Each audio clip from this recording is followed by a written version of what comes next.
V3 news లక్ష్యం సమాజహితం. ముందుగా V3 news ప్రేక్షకులందరికీ దీపావళి శుభాకాంక్షలు. ఇప్పుడు హెడ్లైన్స్ చూద్దాం. హౌసింగ్ బోర్డు సమస్యలపై కేసీఆర్ తో మాట్లాడుతా. గచ్చిబౌలి జనరల్ బాడీ సమావేశంలో మంత్రి శ్రీనివాస్ గౌడ్.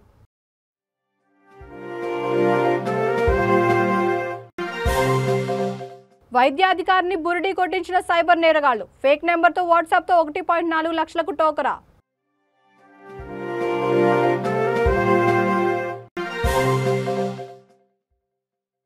అశ్వవాహనంపై ఊరేగిన స్వామివారు. ఉత్సవమూర్తులను దర్శించుకున్న మహిళలు.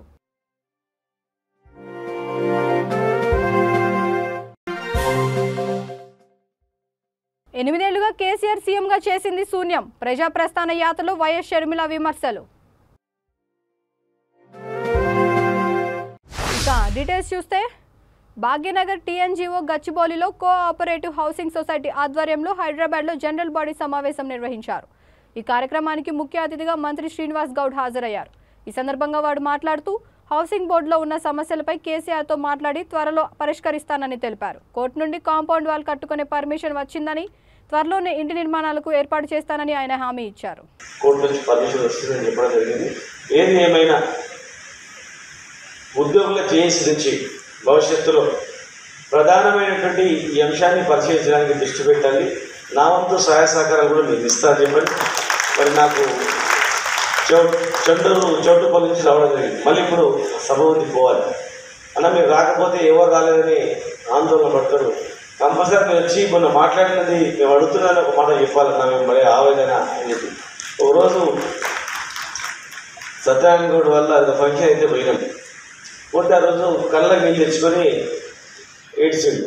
అరే ఎందుకు ఏడుస్తున్నావు, ఏమైంది అంటే, లేదన్నా నాకు రోజు టెన్షన్ ఉంది, నాకు ఆరోగ్యం కూడా దెబ్బతింటుంది, భయం వేస్తుంటుంది, అసలు వీళ్ళంత భారం నేను మోస్తున్నా, ఏమవుతుందో ఎట్లా అని, తొందరగా అయితే బాగుండే అని చెప్పి కళ్ళకి నీళ్ళు తెచ్చుకొని ఉంటే ధైర్యంగా ఉండడం ఎక్కువ కదా. నీవు ధైర్యంగా ఉంటేనే నడుస్తుంది, లేకపోతే కష్టమవుతుంది. అట్లా అధైర్యపడొద్దు. నీకు న్యాయమైన డిమాండ్ కనుక నీకు న్యాయం జరుగుతుందని చెప్పి కూడా చెప్పడం జరిగింది.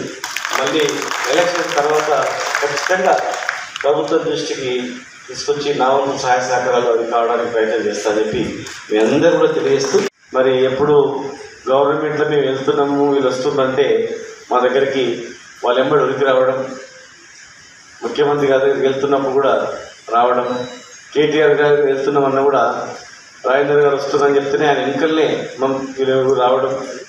వచ్చిన ప్రతిసారి మాకు ఏం సమస్య, ఇది ఒకటే సమస్య, నాకు వేరే సమస్య నా జీవితంలో ఏం అడగను. హౌసింగ్ సొసైటీ కంప్లీట్ ఏంటంటే అది కంప్లీట్ చేసి నా జీవితం మొత్తం కూడా ఉద్యోగుల గురించే ఉంటాను, నేనేం పోస్ట్ కూడా నాకు అవసరం లేదు. కానీ ఈ సమస్య పరిష్కారం కావాలి అని చెప్పి ప్రభుత్వంలో నేను ఏం అడగను. మరి మా ఎంప్లాయీస్ నుంచి ఈ ఒక్క పని చేస్తే జీవితాంతం రుణపడి ఉంటానని చెప్పి అనేక సందర్భాల్లో సత్యనారాయణ గారు కానీ, మల్లారెడ్డి గారు కానీ, ప్రభాకర్ గారు కానీ వీళ్ళందరూ కూడా రావడం. మరి దీపావళి పండుగ కనుక మొన్న కేటీఆర్ గారి దగ్గరికి వెళ్ళేటప్పుడు కూడా ఒక బుక్ ఆవిష్కరణ ఉంటే రాజేంద్ర గారు వెళ్తున్నారు అనగానే మమతా గారి పడి, రాజేంద్ర గారి పడి సత్యనారాయణ గారు వచ్చి సార్ మా సమస్య పరిష్కారం చేయాలని చెప్పి చెప్పడం జరిగింది. పడుతున్నటువంటి కష్టాలు కానీ బాధలు కానీ అవి మేము బతుకున్నప్పుడే వస్తే చాలు అనేటువంటి చాలామంది 80 సంవత్సరాల వాళ్ళు అంటే మా పిల్లలకన్నా అయితే చాలు, సంపాదించుకున్నది ఏం లేదు, అది ఒక్కటి ఉంటే దాంతో బతుకొచ్చు అనే ఆశతో ఎంతోమంది చూస్తూ ఉన్నారు. టీజీఓలో కూడా దీని సంబంధం లేకపోయినా ఇద్దరు కలిసి ఎంప్లాయీ జాయింటేషన్ కమిటీ ఉన్నారు. జేఎస్ చైర్మన్ గారు రాజేంద్ర గారు, సెక్రటరీ జనరల్ మమతా గారు ఉన్నారు కనుక ఆమె కూడా చాలా సందర్భంలో వీళ్ళిద్దరు కూడా మాకున్న ప్రధానమైన సమస్యలలో ఇదే ప్రధానం సార్, ఇదొక్క ఈ ప్రధానమైన చెప్పారు చేయండి అని చెప్పి మరి వీళ్ళిద్దరు కూడా మొన్న రిక్వెస్ట్ చేయడం జరిగింది. ఖచ్చితంగా త్వరలోనే దాని గురించి ఆలోచన చేసి వీలైన తొందరలో అది కంప్లీట్ చేయడానికి ప్రయత్నం చేద్దామని చెప్పి కూడా వారు చెప్పడం జరిగింది. నేను కూడా గ్యారెంటీగా నా వంతు సహాయ సహకారాలు మీకు పూర్తి సహాయ సహకారాలు అందిస్తాను. ప్రతి అడిగే సందర్భంలో కూడా నేను నిజమైన న్యాయమైన సార్ వీళ్ళకి చేయాల్సిందే, కంపల్సరీ చేసుకోవాలని చెప్పి చెప్పడం జరిగింది. విభజన సందర్భంలో రకరకాల ఇబ్బందులు కూడా అనేక రకాలుగా భూములు వాపసు తీసుకున్నప్పుడు మరి దానిలో ఇది కూడా ఒక నోటీస్ ఇచ్చి పెండింగ్లో పెట్టడం జరిగింది. ఆ పెండింగ్ యొక్క మెమో వాపసు తీసుకుంటే నేను కూడా మిగతా ప్రాసెస్ చేసుకోవచ్చని, మరి మిగతా ఏదో కాంపౌండ్ వాళ్ళ విషయంలో కూడా కోర్టు నుంచి పర్మిషన్ వస్తుందని చెప్పడం జరిగింది. సూర్యాపేట జిల్లా వైద్య ఆరోగ్య శాఖ అధికారిని సైబర్ నేరగాళ్ల బురిడి కొట్టించారు. జిల్లా కలెక్టర్ హేమంత్ కేశవ్ పాటిల్ పేరుతో ఫేక్ నెంబర్తో వాట్సాప్ చాట్ చేసి 1.4 లక్షలకు టోకరా వేశారు. వివరాల్లోకి వెళ్తే డిఎంహెచ్ఓ డాక్టర్ కోటా చలంకి జిల్లా కలెక్టర్ ఫోటోతో ఉన్న మొబైల్ నుండి వాట్సాప్ మెసేజ్ వచ్చింది. మొదటిగా యోగక్షేమాలు అడిగినట్టు నటించి తాను మీటింగ్లో బిజీగా ఉన్నానని, అర్జెంటుగా అమెజాన్ గిఫ్ట్ కూపన్స్ పంపించేది ఉందని, తర్వాత నగదు పంపిస్తానని మెసేజ్ వచ్చింది. దీంతో నిజంగానే కలెక్టర్ అడిగారని భ్రమపడిన డిఎంహెచ్ఓ గేటుగాళ్లు చెప్పిన నెంబర్కి డబ్బులు పంపించారు. అయినప్పటికీ ఇంకా కూపన్స్కి సరిపోలేదని, తాను బయటికి వచ్చే పరిస్థితి లేనందున ఇంకా 1.20 లక్షలు పంపించాలని అడిగారు. దీంతో అనుమానించిన డిఎంహెచ్ఓ కలెక్టర్ సీసీకి ఫోన్ చేసి సదరు నెంబర్ని పోల్చి చూడగా అది కలెక్టర్ నెంబర్ కాదని, మోసపోయానని తెలుసుకుని సైబర్ క్రైమ్ పోలీసులకు ఫిర్యాదు చేశారు.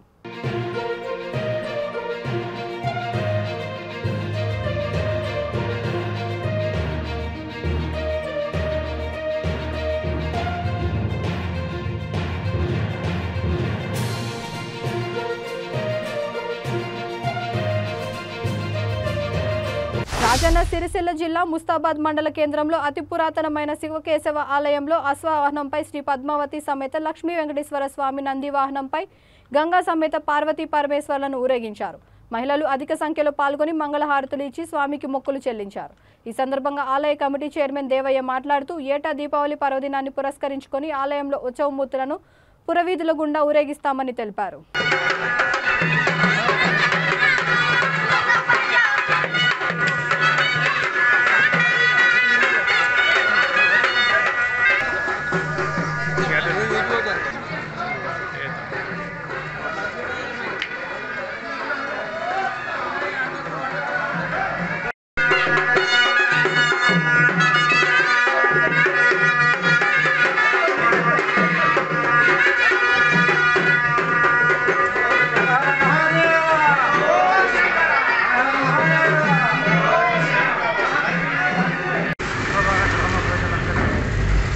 శుభాకాంక్షలు. ప్రతి సంవత్సరం మాదిరిగానే ఈ సంవత్సరం కూడా శివకేశవుల ఆలయంలో నుండి పురవీధుల గుండా దేవాలయాలను తింపుతూ వస్తున్నాము. గ్రామంలో మహిళలందరూ కూడా మంగళహారతులతోటి చాలామంది కూడా ఈ హారతులు ఇచ్చే కార్యక్రమాన్ని విజయం చేసినందుకు ప్రతి గడప గడపకు దేవస్థాన కమిటీ తరఫున కృతజ్ఞతాభివందనాలు తెలియజేసుకుంటున్నాం. అందరికీ నమస్కారం. కలెక్టర్ జిల్లాలకు అందరికీ నమస్కారం. ఇవాళ దీపావళి సందర్భంగా మంచి పూజలు, దేనికి హారతులు, మంచి విధమైన సంతోషంగా మంచిగా నడిచింది. గ్రామ ప్రజలందరికీ నమస్కారం.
దిల్వార్పూర్ మండలంలో వైఎస్ఆర్ తెలంగాణ పార్టీ అధ్యక్షురాలు వైఎస్ షర్మిల ప్రజా ప్రస్థానం పాదయాత్ర కొనసాగుతోంది. దిల్వార్పూర్ లోలం గ్రామాల్లో గ్రామస్తులు ఆమెకి ఘన స్వాగతం పలికారు. 8 ఏళ్లుగా కేసీఆర్ ముఖ్యమంత్రిగా ఉండి చేసింది శూన్యమని, ఏ ఒక్క పథకాన్ని కూడా అమలు చేయలేదని విమర్శించారు. వైఎస్ఆర్ ప్రతి పథకాన్ని అద్భుతంగా అమలు చేసి చూపిస్తానని ప్రజలకు హామీ ఇచ్చారు. ప్రశ్నించాల్సిన ప్రతిపక్షాలే అమ్ముడుపోయాయని ఆరోపించారు.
పెన్షన్లు కూడా చక్కగా వేయడం లేదు కదా. ఇందాక ఒక ముసలామ చెప్పింది, అమ్మ పెన్షన్ రావడం లేదు తల్లి అని, పెన్షన్ వస్తలేదు అని. ఇక పెన్షన్లు కూడా ముసలిళ్ళకి ఇవ్వడం చేత కాకపోతే ఇక ఏం చేతనైంది కేసీఆర్కు?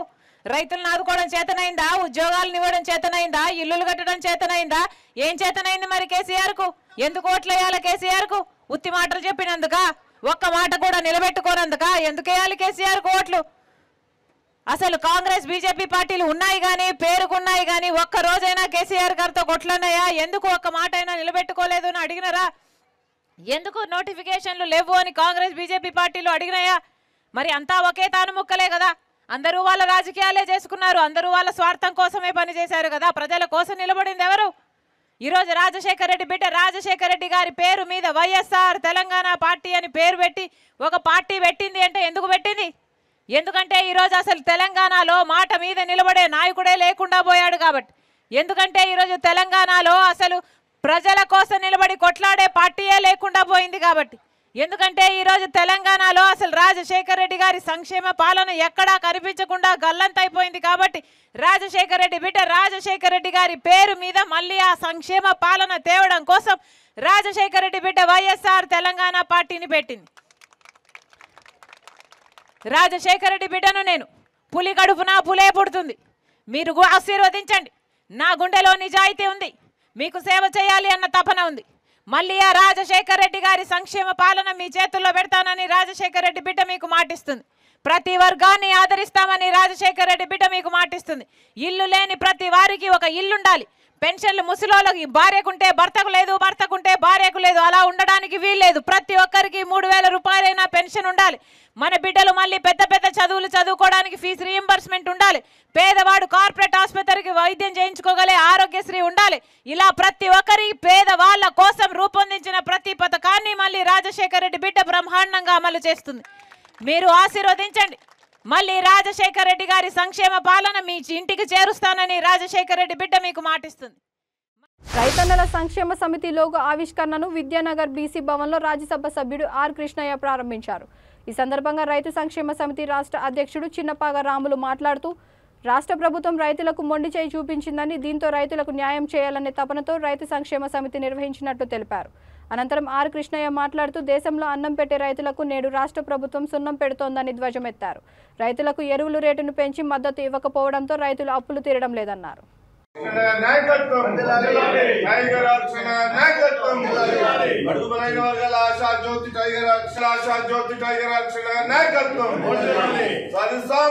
రాజ్యాధికారం పార్లమెంట్ లో బీసీ బిల్లును వెంటనే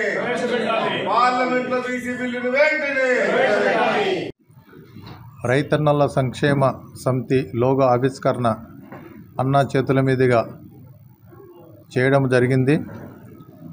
అలాగే ఆయన ప్రజాసేవ ఎంతోమందికి మేలు చేసినందువల్ల ఆయన అడుగుజాడల్లో కూడా రైతన్నల సంక్షేమ సమితి నడవాలని ఆయన స్ఫూర్తితోటి మేము తీసుకొని, ఆయన ఆదర్శంగా తీసుకొని ఈరోజు లోగో ఆవిష్కరణ చేయడం జరిగింది. నేను రైతన్నల సంక్షేమ సమితి వ్యవస్థాపక అధ్యక్షుడిని.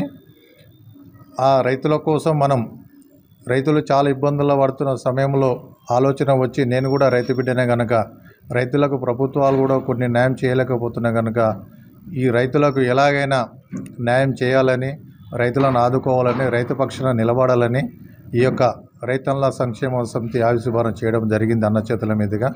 అలాగే ఈ సంఘానికి ఆయన ఆవిష్కరణ చేసినందుకు ఆయనకు ధన్యవాదాలు తెలియజేసుకుంటూ సెలవు తీసుకుంటున్నాను. వెన్నెముక రైతన్ను లేనిదే ఈ దేశంలో ప్రజలకు అన్నమే లేదు. అట్లాంటి రైతన్న ఈరోజు అనేక కష్టాలు ఎదుర్కొంటున్నారు. అన్ని వృత్తుల కంటే దేశంలో 65% మంది ప్రజలు వ్యవసాయం మీద ఆధారపడి జీవిస్తున్నారు. వ్యవసాయం లేకుంటే ప్రజలకు తినేలేరు. అంత రైతుపై ఆధారపడి జీవించేటటువంటి దేశము ప్రపంచంలో ఒకే ఒక దేశం భారతదేశం. దీనికి 1000 సంవత్సరాల చరిత్ర ఉంది. అట్లాంటి రైతన్న నేడు అప్పుల పాలై ఆత్మహత్యలు చేసుకుంటున్నారు. ఆకలి చావులు వస్తున్నాడు. అందరికీ అన్నం పెట్టి ఆ రైతనే ఆకలి చావులు వస్తున్నాడు. దీనికి గల కారణాలను వెతికి రైతుల యొక్క సంక్షేమం కోసం, రైతులకు ఏమేమి చేస్తే డెవలప్ అవుతారనే దాని మీద రైతన్న సంక్షేమ సమితిని మన రాములు ఆధ్వర్యంలో పెట్టడం జరిగింది.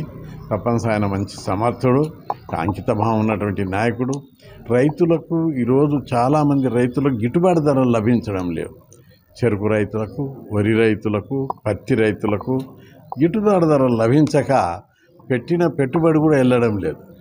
లేబర్ ఛార్జెస్ పెరిగినాయి, లేబరే దొరికితే లేదా హైయెస్ట్ ఛార్జీలు. రైతు కంటే రైతు కూలీ లాభం అనేటటువంటి నానుడి గ్రామ ప్రాంతాల లోపల వచ్చేసింది. ఆర్టిలరీ సెంటర్కు చెందిన 12 మంది సభ్యుల బృందం హైదరాబాద్ నుండి ధనుష్కోటి వరకు చేపట్టిన ద్విచక్ర యాత్రను అనంతపురంలో జిల్లా కలెక్టర్ నాగలక్ష్మి సెల్వరాజన్ ప్రారంభించారు.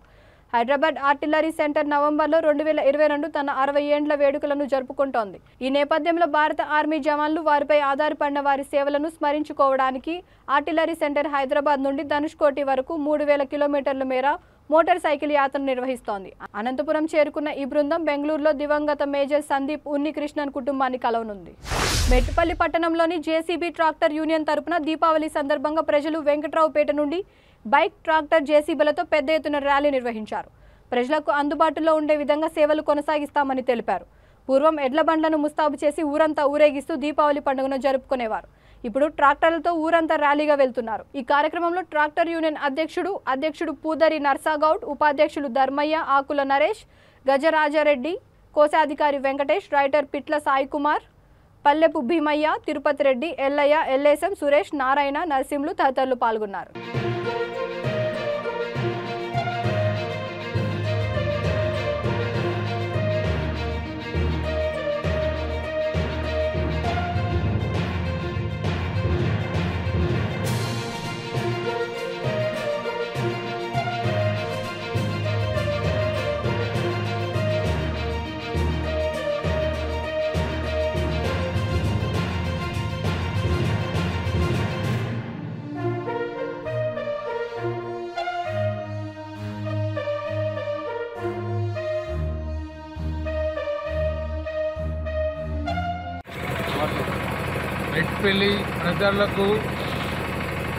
మెట్పల్లి ప్రజలకు దీపావళి శుభాకాంక్షలు. ట్రాక్టర్ యూనియన్ తరఫు నుంచి అందరికీ శుభాకాంక్షలు.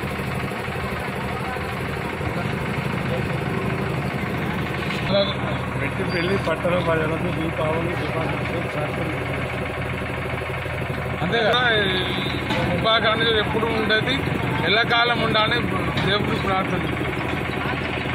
మెట్పల్లిలో ట్రాక్టర్లు ర్యాలీ తీయడం జరిగింది. ప్రతి దీపావళి నాడు ఈరోజు ఇట్లా ర్యాలీ తీస్తాము. మా యొక్క ఈ శుభాకాంక్షలు, దీపావళి శుభాకాంక్షలు మెట్పల్లి ప్రజలందరూ చల్లగా ఉండాలని మెట్పల్లి ట్రాక్టర్ యూనియన్ తరఫున శుభాకాంక్షలు తెలియజేస్తున్నాము. అండ్ జేసీపీ తరఫున కూడా శుభాకాంక్షలు తెలియజేస్తున్నాము. జై హింద్. మెట్పల్లి దీపావళి శుభాకాంక్షలు. మెట్పల్లి యొక్క ట్రాక్టర్ యూనియన్ తరఫున అండ్ జేసీబీ యూనియన్ తరఫున మీకు మీ యొక్క సహకారాలకు, సదుపాయాలకు కానీ మేము ప్రతి ఒక్క అందుబాటులో ఉంటామని మేము ట్రాక్టర్ యొక్క జేసీబీ యొక్క యూనియన్ తరఫున తెలియజేస్తున్నాను. మీరు కూడా సహకరించాలని, మాకు ఎటువంటి ఆటంకాలు, ఇబ్బందులు కలగజేయకుండా మేము కూడా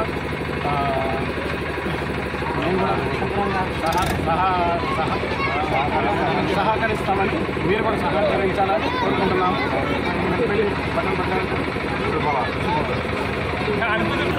ప్రజలకు తెలియజేయడం ఏమనగా దీపావళి శుభాకాంక్షల సందర్భంగా ప్రతి సంవత్సరం tractor union, JCB union rally జరగబడును. అందరూ ఎల్ల కాలం శుభంగా ఉండగలరు. జేసీబీ యూనియన్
గత ఎన్నికల్లో ఇచ్చిన హామీలను నెరవేర్చని సీఎం కేసీఆర్ను గల్లాపట్టి నిలదీయాలని కేంద్ర మంత్రి కిషన్ రెడ్డి ప్రజలకు పిలుపునిచ్చారు.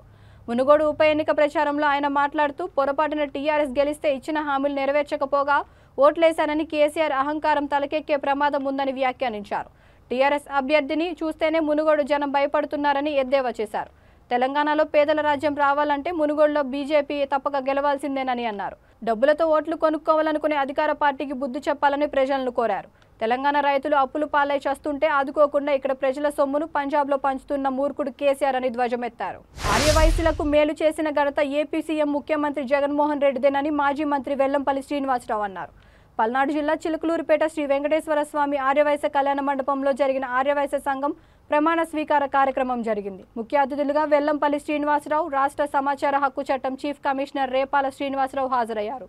ఈ సందర్భంగా మాజీ మంత్రి మాట్లాడుతూ పొట్టి శ్రీరాములు త్యాగ ఫలితాన్ని గుర్తుపెట్టుకుని నవంబర్ 1 ఆంధ్ర రాష్ట్ర అవతరణగా జయంతి వర్ధంతులను అధికారికంగా నిర్వహించే విధంగా సీఎం చట్టం తీసుకొచ్చారని అన్నారు. రిటైర్డ్ ప్రిన్సిపల్ ఆవోపా రాష్ట్ర అధ్యక్షుడు పొట్టి శ్రీరాములు సభకు అధ్యక్షత వహించారు.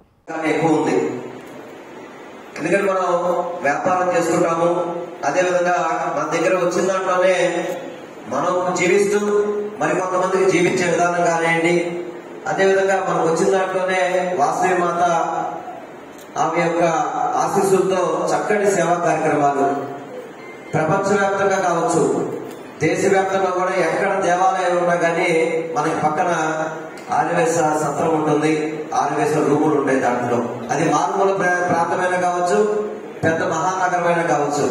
నాకు ఇంతకుముందు గతంలో రోజుగా చెప్పేవారు, నాకు ఏ ఊరిలో ఇబ్బంది లేదు, నాకు ఏ స్టేషన్కి వెళ్ళినా కారు వస్తుంది, మన వయసు వాళ్ళు ఇంటికి తీసుకెళ్తారు, నాకు చక్కగా భోజనం పెడతారు, నేను కార్యక్రమాలు చేసుకుని ముందుకు వస్తాను, నాకు ప్రోటోకాల్తో కానీ అధికారులతో కానీ పని లేదు, నాకు ఏ గ్రామానికి వెళ్ళినా సరే మన వయసును ఆ విధంగా చూసుకుంటారని చెప్పని అనేక సార్లు చెప్పారు. అది నేను ప్రాక్టికల్ గా కూడా నేను 2009 ఎప్పుడైతే ఎమ్మెల్యేగా ఉన్నానో అప్పటి నేను ప్రాక్టికల్ గా కూడా చూశాను. ఎక్కడికి వెళ్ళినా మన వాళ్ళని కలవడం, వారి యొక్క సమస్యలు తెలుసుకోవడం, వీలైనంత వరకు ఆ సమస్యల పరిష్కారానికి తప్పకుండా కూడా నేను ఎప్పటికప్పుడు కృషి చేసే వ్యక్తి అని చెప్పి అందరికీ కూడా తెలియపరుచుకుంటున్నాను. అదేవిధంగా ముఖ్యమంత్రి గారు జగన్మోహన్ రెడ్డి గారు చాలా మంది మన ఓసీల్లో వయసులో ఒక ఆవేదన కనబడుతుంది, మాకు ప్రభుత్వ పథకాలు రావు అని చెప్పనేది ఒక ఆనవాయితీగా చెప్తున్నారు. కానీ తెల్ల కార్డున్న ప్రతి వాళ్ళకి కూడా ఆర్థికంగా వెనకబడి ఉన్న వయస్సులందరికీ కూడా అన్ని పథకాలు కూడా అర్హత ఉంది. అన్ని పథకాలకి ఒక చేయూత పథకం ఒకటే బీసీ, ఎస్సీ, ఎస్టీ, మైనార్టీలకు ఇస్తారు. దానికి బదులుగా ఈబీసీ నేస్తామని చెప్పని 15,000 రూపాయలు 45 ఏళ్లు దాటిన ప్రతి మహిళకి కూడా అందించే విధంగా ఈ రాష్ట్ర ప్రభుత్వం పథకాలు రూపకల్పన చేసిందని చెప్పి తెలియపరుచుకుంటాను. అదేవిధంగా వయసుల సమస్యలు ఏదైనా సరే, ఎందుకంటే ఎప్పుడైతే మన కొరకు ఒక వ్యక్తి ఉన్నాడు, మన కొరకు సహాయం చేయడం కోసం ఒక వ్యక్తి ఉన్నాడని తెలుస్తుందో ఆ వ్యక్తి సహాయంతో పని లేకుండానే మనలో మనకి ఆత్మస్థైర్యం పెరిగి ఖచ్చితంగా ఆ పనిని మనమే చేసుకునే పరిస్థితి ఏర్పడుతుంది మనకి. గతంలో ఆర్యవైశ్యుల్లో ప్రముఖ వ్యక్తిగా రోజే గారిని అందరూ తెలుసు. ఆయన మనకి ఆయనతో నాకు పెద్దగా పరిచయం లేదు, కానీ ఆయన వైశ్యులకి ఎంతో సఖ్యతగా ఉండేవారని, ఎన్నో కార్యక్రమాల్లో వైశ్యులకి సహాయాలు అందించేవారని చెప్పని నేను వినటం జరిగింది. నేను కళ్ళారా చూసిన రోజే గారి కంటే ఆర్యవైశ్యులపై అత్యున్నతమైన అభిమానము, ప్రేమ ఉన్న వ్యక్తి ఈ రాష్ట్రంలో ఎవరు ఉన్నారంటే నా కళ్ళారా నేను చూసిన వ్యక్తి వెల్లంపల్లి శ్రీనివాస్ గారు. ఈ రోజున ఎండోమెంట్ డిపార్ట్మెంట్ లో నియమించినటువంటి దేవాదాయ కమిటీల్లో రాష్ట్రంలో ఉన్న ప్రతి కమిటీలో కూడా ఒక ఆర్యవైశ్యుడికి ప్రాతినిధ్యం ఉన్నది అంటే దానికి కారణం వెల్లంపల్లి శ్రీనివాస్ గారు చెప్తా ఉన్నాను నేను. బులెటిన్ ముగించే ముందు హెడ్లైన్స్ మరొకసారి. హౌసింగ్ బోర్డు సమస్యలపై కేసీఆర్ తో మాట్లాడుతా గచ్చిబౌలి జనరల్ బాడీ సమావేశంలో మంత్రి శ్రీనివాస్ గౌడ్.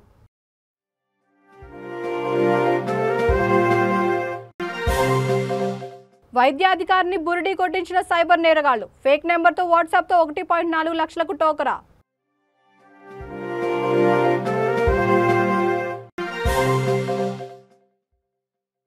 అశ్వవాహనంపై ఊరేగిన స్వామివారు, ఉత్సవమూర్తులను దర్శించుకున్న మహిళలు.